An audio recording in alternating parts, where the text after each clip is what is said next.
Perkenalkan, nama saya Muhammad Bujang Prani, saya dari Fakultas Teknik, saya dari Universitas Islam Kalimantan Muhammad Arsyad Al-Banjari Banjarmasin. Di sini saya akan menjelaskan tentang logika matematika. Untuk penjelasan yang lebih lanjut, silakan tonton video berikut ini.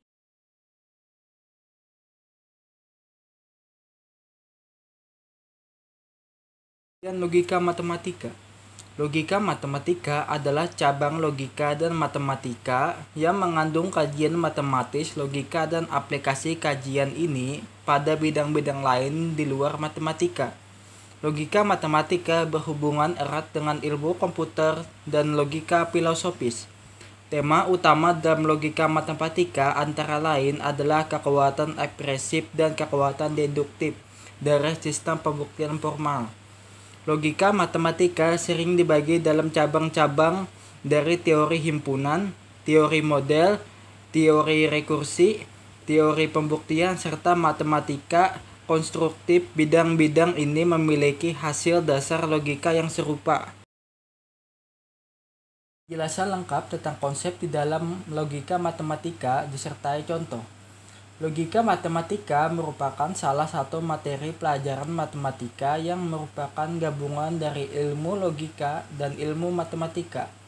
Logika berasal dari bahasa Yunani kuno yaitu logos. Logos dapat diartikan sebagai hasil pertimbangan akal atau pikiran yang dinyatakan lewat kata atau bahasa. Sedangkan jika diartikan secara sistematis, logika dapat dianalisa berdasarkan nilai-nilai kebenaran. Logika matematika merupakan salah satu ilmu matematika yang banyak diaplikasikan dalam kehidupan sehari-hari. Seperti contohnya dalam kepolisian, ilmu ini digunakan untuk menganalisis kasus, sedangkan dalam dunia komputer, ilmu logika matematika diterapkan sebagai media penarikan kesimpulan. Dalam logika matematika terdapat beberapa tahap yang dibahas, antara lain pernyataan, negasi, disjungsi, konjungsi, implikasi, biimplikasi, dua pernyataan yang ekuivalen, kalimat berkuantor, serta penarikan kesimpulan. Simak untuk mengetahui lebih jelas materi tentang logika matematika, silakan di bawah ini. 1. Pernyataan. Pernyataan yaitu kalimat yang mempunyai nilai benar atau salah. Tetapi dengan pernyataan keduanya, benar atau salah, sebuah kalimat tidak dapat ditentukan sebagai pernyataan apabila kita tidak bisa menentukan kebenaran atau kesalahan dan bersifat relatif. Dalam logika matematika terdapat dua jenis pernyataan, yaitu pernyataan tertutup dan pernyataan terbuka. Pernyataan tertutup adalah kalimat pernyataan yang sudah bisa dipastikan nilai benar atau salahnya. Pernyataan terbuka adalah kalimat pernyataan yang belum dapat dipastikan nilai benar atau salahnya. Contohnya, 2 kali 4 sama dengan 8 sudah bisa dipastikan benar atau pernyataan tertutup. 15 bagi 5 sama dengan 5 sudah pasti salah atau pernyataan tertutup. Gula putih rasanya manis harus dibuktikan dahulu atau pernyataan terbuka. Jarak antara Bogor dan Bekasi adalah dekat. Pernyataan relatif. 2. Negasi. Negasi atau ingkaran merupakan pernyataan yang isinya mengingkari pernyataan atau berisi kalimat sangkalan. Negasi biasanya dibentuk dengan cara menambahkan kata tidak benar bahwa pada awal kalimatnya atau diberikan simbol berikut pada awal pernyataannya. Contohnya, pernyataan 1, bumi itu bulat. Pernyataan 2, tidak benar bahwa bumi itu bulat. Konjungsi. Konjungsi yaitu pernyataan majemuk yang dihubungkan dengan kata hubung dan atau disibukkan dengan kata berikut. Pernyataan konjungsi hanya memiliki nilai benar jika kedua pernyataan di dalamnya bernilai benar. Jika salah satu pernyataan bernilai salah, maka pernyataan konjungsi juga bernilai salah. Contohnya perhatikan tabel kesimpulan berikut. Disjungsi. Disjungsi adalah pernyataan majemuk yang dihubungkan dengan kata atau yang disemuakan dengan huruf berikut. Disjungsi merupakan kebalikan dari konjungsi. Pernyataan disjungsi hanya akan bernilai salah jika kedua pernyataan yang terdapat di dalamnya bernilai salah. Jika salah satu pernyataan bernilai benar, maka pernyataan disjungsi juga bernilai benar. Contohnya perhatikan tabel berikut ini.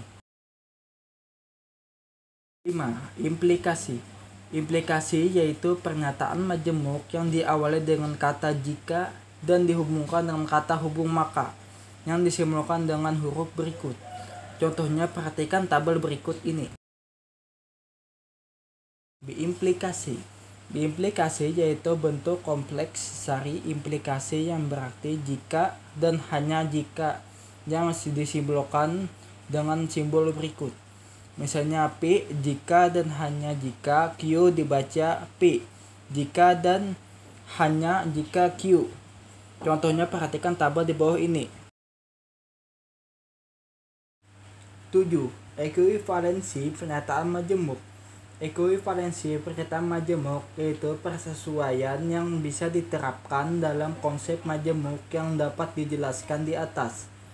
Dengan metode ini kita dapat mengetahui negasi dari konjungsi, disjungsi, implikasi, dan juga biimplikasi. Konsep ekuivalensi dinyatakan dalam rumus-rumus tertentu, seperti rumus berikut ini. Konvers. Konvers merupakan kebalikan dari implikasi yaitu ditandai dengan pertukaran letak, misalnya V jadi Q, maka konversnya adalah Q jadi P.